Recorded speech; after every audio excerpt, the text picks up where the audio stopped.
تحية طيبة مشاهدينا الكرام. مناقشتنا اليوم في بعض المسائل الدينية المهمة. عامة الشعب يبحث اليوم عن جواب مقنع يزيل قناع الشك والإبهام عن هذه المسائل، ولكن لا يجدون من يجعلهم مطمئنين في هذه المسائل. فمما نناقش اليوم مسألة الحجاب.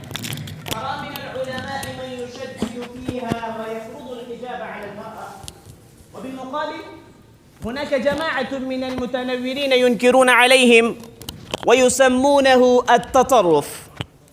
أسئلة أطرحها على الهواء مباشرة على العالم الديني الشيخ عمير حفظه الله ورعاه، وكذلك الدكتور شيخ جنيد حفظه الله ورعاه. بداية منك يا دكتور، ما الحجاب وما حكمها في الإسلام؟ هل من الضروري أن تغطي المرأة وجهها؟ بسم الله الرحمن الرحيم. بعد الحمد والصلاة، إن القرآن لم يستخدم مصطلحات الستر والحجاب، إنها مصطلحات حديثة. مصطلحات حديثة؟ نعم، القرآن إنما بين آداب معاشرة الرجال مع النساء فقط.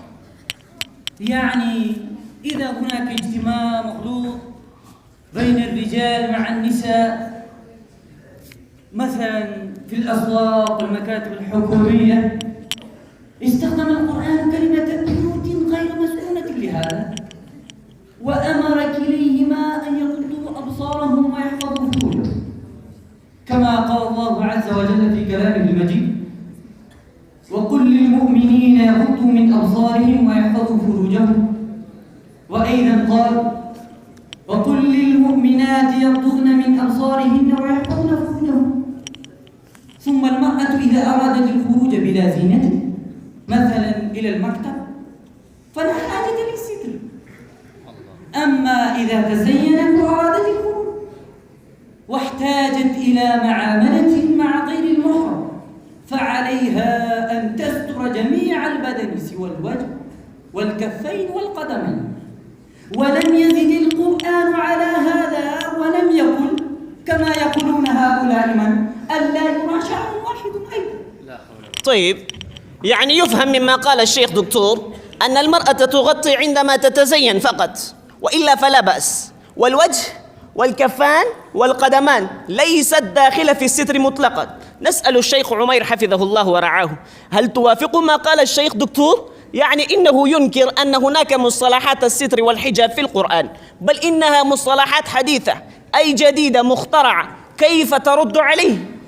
بسم الله الرحمن الرحيم. حمدا لله والصلاة والسلام على أشرف الأنبياء. بداية أسأل الشيخ: هل تتلو القرآن؟ بلى بحمد الله تعالى، ولكن كلامك يدل أنك لم تمس القرآن في حياتك. ألم ترى قوله تعالى في سورة الأحزاب: فاسألوهن من وراء حجاب؟ ألم تأت فيها كلمة حجاب؟ وفي قوله تعالى: يا أيها النبي قل لأزواجك وبناتك ونساء المؤمنين يدنين عليهن من جلابيبهن، ذكر فيها جلباب، وهي رداء كبير من الرأس إلى القدمين، تلبسه نساء العرب عندما يخرجن من البيوت كالبرقع في بلادنا. ثم الأخ قال: إنه ليس للوجه ستر. فيا أخي الفاضل، ففي الصحيح للبخاري في حديث إفك تقول عائشة رضي الله عنها: رضي الله تعالى: فخمرت وجهي بجلباب، واستخدم لفظ النقاب في رواية. فيا أخي الفاضل، إن الوجه مجمع المحاسن، فخوف الفتنة والفساد في النزر إلى الوجه أشد. طيب الدكتور، هل عندك جواب عما قال الشيخ عمير حفظه الله؟ في الحقيقة شيخ أسامة، هؤلاء من يريدون حبس المرأة في الحجاب، إنهم يضلون الناس. الله، يا دكتور، أتسمي القرآن والحديث ضلالة؟ هل تنكر ما قدم الأخ من الآيات والأحاديث؟ شيخ، أنت حلفت بالله أن تسمع كلامه وتسلم ما يقول هو، أنت لا تعرفها. يا أخي أنت أجبه عن دليله، أجبه عن دليله. ما لك تكرر أجبه وأجبه ولا تسمعني قد أجبت؟ كيف أجبت؟ تكذب أمام الناس. قد أجبت. كيف كيف أجبت تكذب أمام الناس؟ أجبت يا تكذب أمام لا مقاطعة يا إخوة، لا يا دكتور لا مقاطعة يا إخوة، لا مقاطعة يا شيخ لا مقاطعة. الوقت يداهمنا، ننتقل إلى المسألة الثانية، مسألة اللحية. يعني ما حد اللحية؟ وهل إعفاؤها ضروري؟ كان الناس في زمن السابق يسترسلون اللحية عادة، وكان نبينا محمد صلى الله عليه وسلم أيضا ذا لحية. وأنت تعرف أن الرجل إذا أحب أحدا يحب أن يتحلى بزينه، ليست هي فرضا ولا واجبا، بل هي عادة محضة. ويا أخي العزيز، لا تجعل العادة عبادة، وليس في الحديث ولا في القرآن عن اللحية شيء. طيب الدكتور يقول إن اللحية عادة محضة ليست بواجبة، فماذا تقول يا شيخ؟ أستغفر الله. أولا أسأل الله أن يوفق الدكتور للتوبة ويهديه إلى صراط مستقيم. آمين. يا دكتور، ليس بضروري أن يوجد كل شيء في القرآن بعينه. وأما الحديث ففي الصحيح للبخاري عن ابن عباس رضي الله عنهما قال: لعن رسول الله صلى الله عليه وسلم المتشبهين من الرجال بالنساء والمتشبهات من النساء بالرجال. أليس من يحلق اللحية يتشبه بالنساء؟ ألا يدل هذا الوعيد الشديد على وجوب اللحية؟